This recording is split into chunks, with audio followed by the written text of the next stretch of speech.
Hello बच्चों, कैसे हो? उम्मीद करता हूँ आप सभी लोग अच्छे होंगे। तो बच्चों, आज मैं आप लोगों के लिए लेकर आया हूँ पेपर सॉल्विंग स्ट्रेटेजी। आप लोगों को पता ही है, जैसे कि आपका एग्जाम्स है 10 तारीख को। तो उसके लिए मैंने आप लोगों के लिए एक स्ट्रेटेजी बनाई है, जिसकी वजह से आप लोग अपने जो एग्जाम में बहुत ही अच्छे स्कोर कर सकते हैं। अब वो स्ट्रेटेजी क्या है? क्योंकि ज्यादातर बच्चे क्या होता है ना कि प्रिपरेशन तो अच्छी होती है, लेकिन वो एक प्रॉपर स्ट्रेटेजी फॉलो नहीं कर पाते एग्जाम में, जिसकी वजह से उनका जो स्कोर है वो कहीं ना कहीं थोड़ा कम रह जाता है। अगर आप इस स्ट्रेटेजी को फॉलो करते हैं तो आपको पक्का फायदा होगा आपके आने वाले एग्जाम। तो चलिए फिर, है ना, बिना समय गवाए आज की जो वीडियो है ना उसको शुरू करते हैं और देखते हैं कि मैंने आप लोगों के लिए क्या प्रिपेयर किया। तो सबसे पहले हमें एक अच्छी स्ट्रेटेजी की जरूरत क्यों है? सबसे पहले इस बात को अगर मैं समझूं, तो यहां पर एक a well planned strategy can help students. सबसे पहले वो किस चीज में हेल्प करेगी आपको?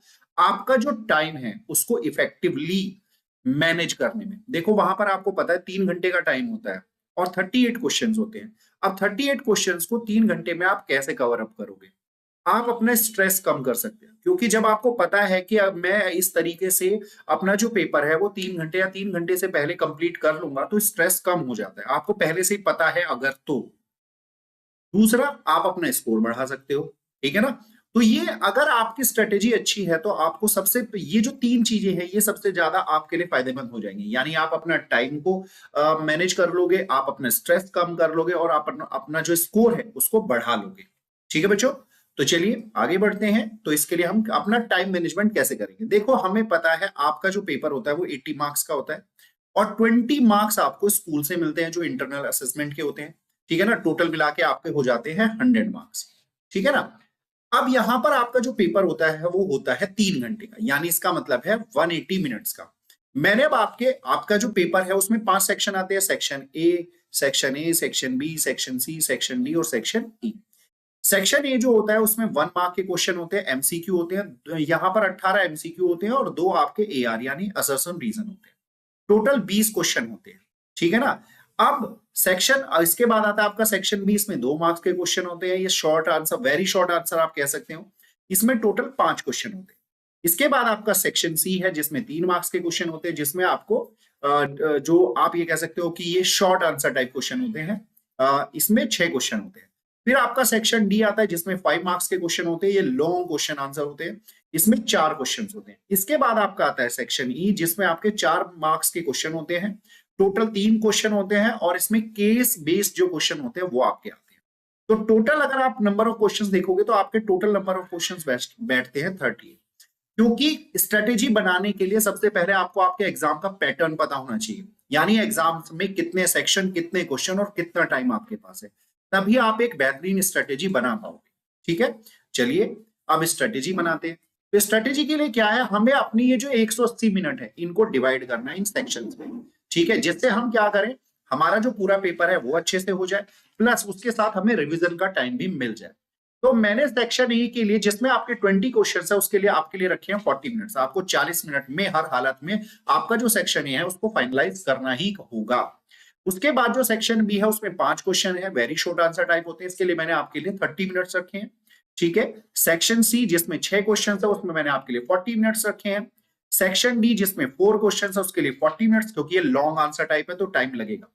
और जो सेक्शन ई है जिसमें 3 क्वेश्चन है, केस स्टडी बेस्ड क्वेश्चन, उसके लिए मैंने 20 मिनट्स रखे हैं। अगर आप इस पूरे का टोटल करते हो तो 4 × 3 = 12 और 3 × 15 और 2 = 17, यानी 170 मिनट आपकी इसमें चली जाएगी। यानी पेपर सॉल्व करने में 170 मिनट चलेगी। टोटल है 180। आपके पास जो 10 मिनट बचेंगी उसमें आप आसानी के साथ अपने पेपर का रिवीजन कर सकते हो। ठीक है ना? ताकि अगर पता चल जाए कहीं कुछ छूट तो नहीं गया है तो उस चीज का आप ध्यान रख सकते हो। ठीक है बच्चों? चलिए अब आगे, ये तो हो गया टाइम मैनेजमेंट। अब बात आती है आपको पेपर में किन क्वेश्चंस को पहले करना है, किसको बाद में करना है।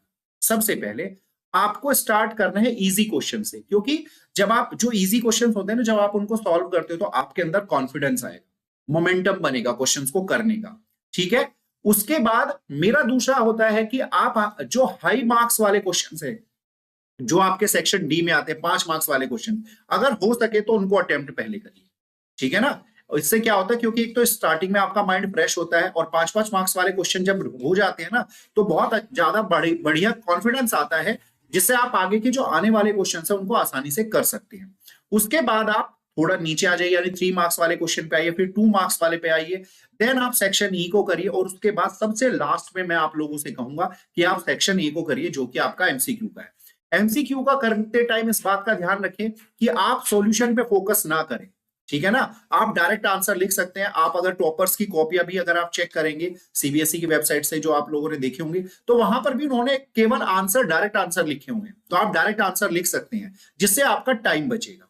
ठीक है बच्चों, याद रखिएगा कि सेक्शन ए यानी एमसीक्यू वाला जो सेक्शन है उसको लास्ट में करने का प्रयास करिए, और उसमें प्रयास ये करिए कि सॉल्यूशन की बजाय डायरेक्ट आंसर लिख पाए।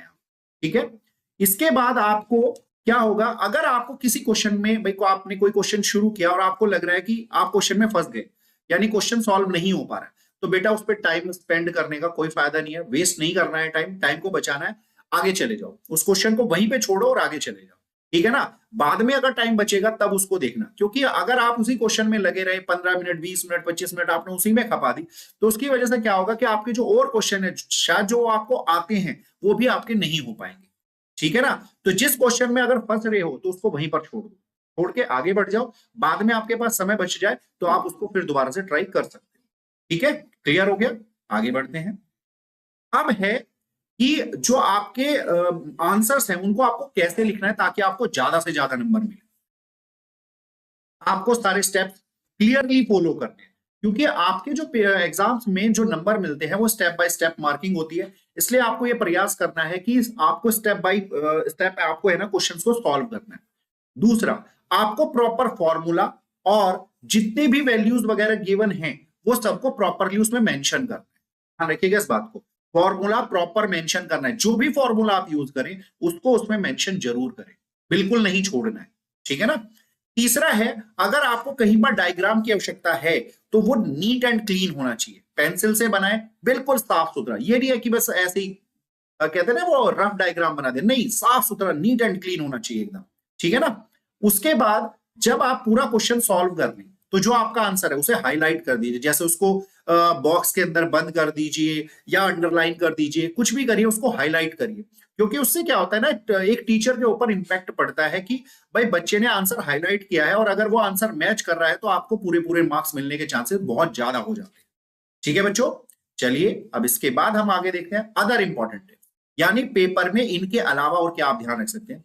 सबसे पहले जो आपको 15 मिनट मिलते हैं उसमें पूरा पेपर ध्यान से पढ़ लें, पूरा पेपर ध्यान रखिएगा, पूरा पेपर ध्यान से पढ़ लें। उसके बाद जो आपका क्वेश्चन का सीक्वेंस है, प्रयास ये करें कि क्वेश्चन सीक्वेंस से हो। सीक्वेंस मतलब जैसे आप सेक्शन डी कर रहे हो तो सेक्शन डी के जो क्वेश्चंस है वो नंबर मतलब एक के बाद एक के बाद एक के बाद ऐसे आए। ये नहीं है सेक्शन कर तो आप सेक्शन डी रहे हो, पहले आपने भाई 20वां क्वेश्चन कर लिया, फिर 22वां कर लिया, उसके बाद आप है ना सीधे फिर आप 19वां कर रहे हो, तो ऐसा ना हो, सीक्वेंस से हो, लाइन से हो। ठीक है ना, वो थोड़ा सा इंपैक्टफुल होता है। इसके बाद है मैनेज रफ वर्क नीटली, यानी आप ध्यान रखिए आपका जो भी पेपर है उसी के साइड में लाइन डाल के अपना सारा रफ वर्क वहीं पर करें।